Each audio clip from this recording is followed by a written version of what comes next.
যেকোনো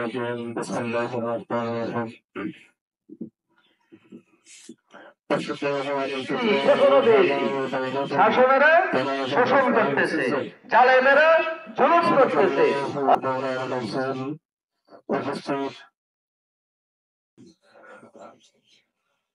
বাংলাদেশ পাকিস্তানের সংগ্রামে প্রতিটা পুরুষের সবাই সংগ্রামে আগে অধ্যাপক মৌলানা ফজলুল সাহেব উপস্থিত ইসলামী কল্যাণ বিভাগের সাথে সম্মানিত সভাপতি উপস্থিত মৌলানা হোসেন উপস্থিত ছাত্র ওয়ার্ডের অন্যান্য নেতৃবৃন্দ, বিএনপি এবং অন্যান্য সংগঠনের নেতৃবৃন্দ, আসসালামু আলাইকুম ওয়া রাহমাতুল্লাহি ওয়া বারাকাতুহু। ওয়ালাইকুম আসসালাম। আমি শুরুতে স্মরণ করছি বদর যুদ্ধ করায় নির্মমভাবে শাহাদাত বরণ করেছেন। তারও স্মরণ করছি বাংলাদেশে ইসলামী আন্দোলনের সিপাহী চালায় বাংলাদেশ জাতীয়তাবাদের সংগ্রামে আমি মৌলানা ফজলুর রহমান, মীর কাসেম আলী, আলিয়া আহসান মোহাম্মদ মুজাহিদ, কামারুজ্জামান, কাদের মোল্লা, বিএনপি সালাউদ্দিন কাদের চৌধুরী সহ সর্বশেষ সরকারের নির্যাতনের শিকার হয়ে যারা ছাত্র আন্দোলনে নিহত হয়েছেন, শহীদ বীর মুগ্ধ অন্যান্য শহীদদের প্রতি গভীর শ্রদ্ধা এবং আল্লাহ রাব্বুল আলামিনের দরবারে তাদের শহীদের সর্বোচ্চ মর্যাদা কামনা করছে।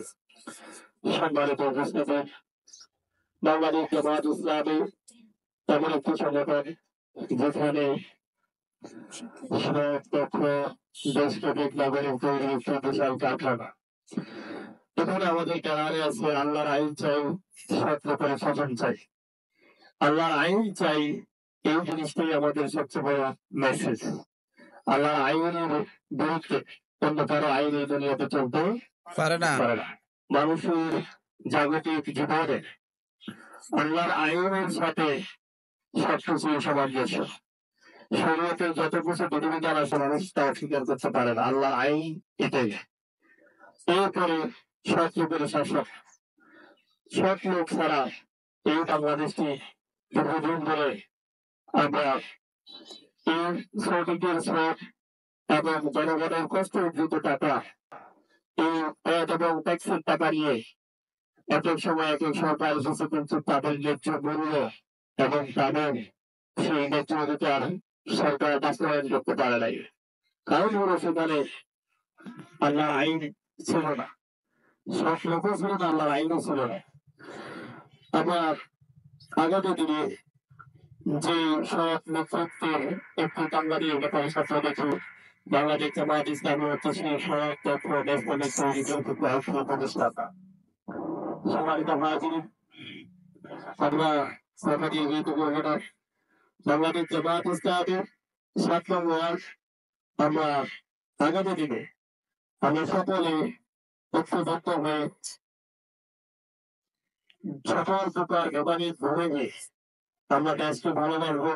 এই পর্যায়ের পাশে যারা এই রক্ত দিয়ে দেশটাকে আমাদের কাছে রেখে গিয়েছে, যারা রক্ত দিয়ে যে শহীদের ইসলাম রেখে গিয়েছিল, আমরা সেই তাদের রক্তের আমরা সব করতে চাই। আমরা কি রাজি আছি ভাই?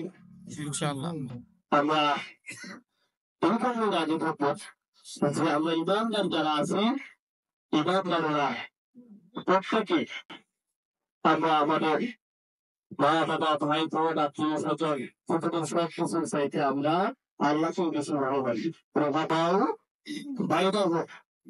আর আমরা যারা ইসলাম বিদ্বেষী কথা বলে, যারা যারা দেশ বিরোধী কথা বলে, যারা নাস্তিক, যারা ভোক্তার, যারা মুসলমানদের শত্রু, ইমানদারের শত্রু, আমরা তাদের ব্যাপারে কথা বলি। ঠিক না ভাই? ঠিক। আগামী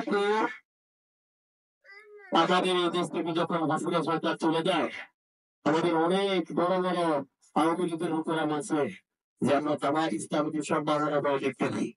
কেন দেখতেছেন? আমি ছোট্ট একটি উদাহরণ দিয়ে বলবো। এই জামায়াত ইসলামী তারা যতটা ভোট করে দেখেছে, স্বর্ণকারের দোকানে স্বর্ণ দেওয়ার পর স্বর্ণকারে যতটা আঘাত দিয়ে দেখতে পারি যে সংবাদ খাতে ঠিক না ভাই? প্রথম বাংলাদেশ আওয়ামী লীগ এবং অন্যান্য যারা বিগত দিনে এই বাংলাদেশ জামাত ইসলামীকে সবচেয়ে বেশি পরোক্ষণে দেখেছে, তার ভিতর আওয়ামী লীগ সরকারের সবচেয়ে বেশি পরোক্ষণে রেখেছে এবং তারা সর্বশেষ বাংলাদেশ জামাত ইসলামীকে নিষিদ্ধ করে তারা সেটা প্রমাণ দিয়ে গেছে যে এই জামাত ইসলামী কখনো শেষ হবে না।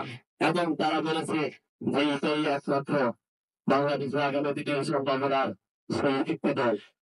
সুতরাং আগামী দিনে আপনারা আমাদের সকল প্রকার কর্মসূচিতে আমরা অংশগ্রহণ করবেন, একামত দিনের কাজ করবেন, নামাজ পড়ে তারা প্রসঙ্গ হবেন।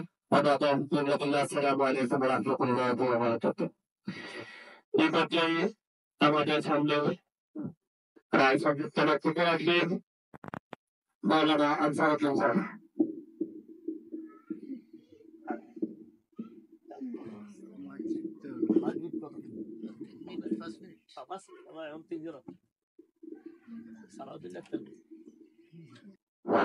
نحمد ونصلي على رسوله الكريم أما بعد السلام عليكم ورحمة الله وبركاته.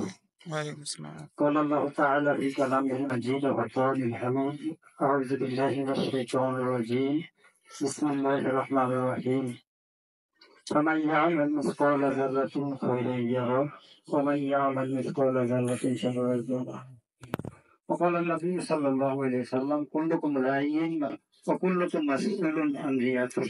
أما بعد জামাত ইসলাম কর্তৃক আয়োজিত আজকের এই সভায় উপস্থিত আছেন তদুদ্দিন উপজেলার সম্মানিত আমির জামাত জনাব হযরত মাওলানা আব্দুল সাহেব মাদাজিহুল আলী, অন্যান্য নেতৃবৃন্দ, আমার এলাকার সম্মানিত মুরব্বিয়ান ইকরাম এবং সর্বস্তরের জনগণ।